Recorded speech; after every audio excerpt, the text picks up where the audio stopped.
The country that sits at the intersection where the East meets the West has vastly changed its view of Western countries and institutions in the past year. This, according to the Transatlantic Trends Survey released last month. According to the study conducted by the German Marshall Fund, just 17% of Turks have a favorable opinion of the United States. Sayın Barack Hussein Obama.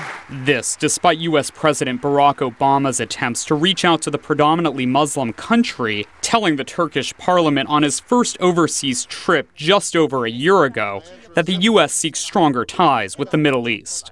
Since that time, Obama has seen a 22% decline in his popularity among Turks, reaching an all-time low of just 28% who approve of the job he's doing as president. Ian Lesser is the senior policy analyst who conducted the survey.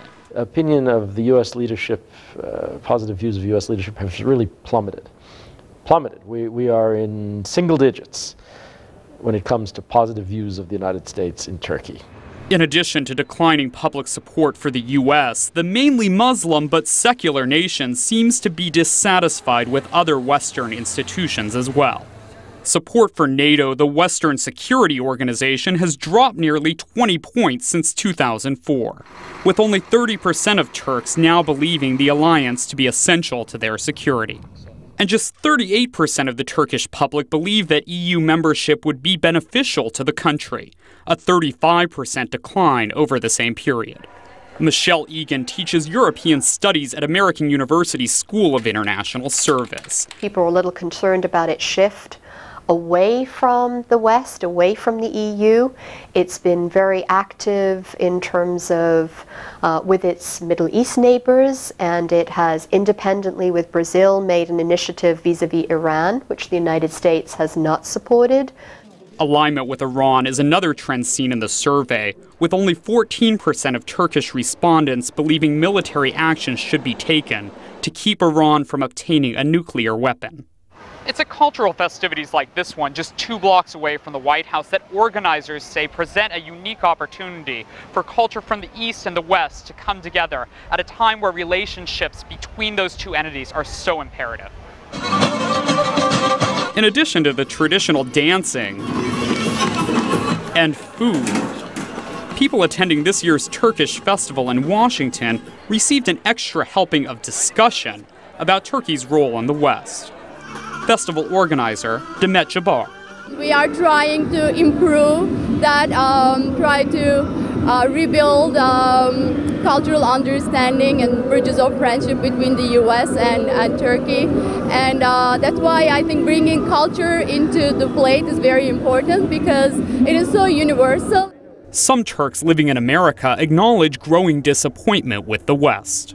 Turkish people is not happy to go to European Union, because we are in good position in Turkey right now. I came here for college, and I heard a lot of people say that they're disappointed about Obama's promises and that he cannot keep his promises. And it's that perception among Turks regarding what they consider broken promises from the West that's especially noteworthy to the German Marshall Fund survey's authors. There is some risk of the decoupling of Turkey, Turkey's estrangement from the West. Turkey isn't going to withdraw from NATO. We will still have a relationship that functions with Turkey on some important issues. But that trajectory may not be the same as it was. And that could cause problems in the future. Even though Turkey has passed major constitutional reforms spurred by the EU admissions talks, most acknowledge it would be impossible for Turkey to enter the EU without first normalizing relations with the internationally recognized Greek Cypriot government. I do think the United States, though, is quietly putting pressure on the EU, but bearing in mind that this is an important foreign policy goal for the United States. But for Europe, it's not just a foreign policy goal. It has much bigger domestic implications. An increasingly skeptical Turkey and an uncertain Europe, both creating questions as to what the future holds for an important U.S. ally. Derek Henkle, VOA News.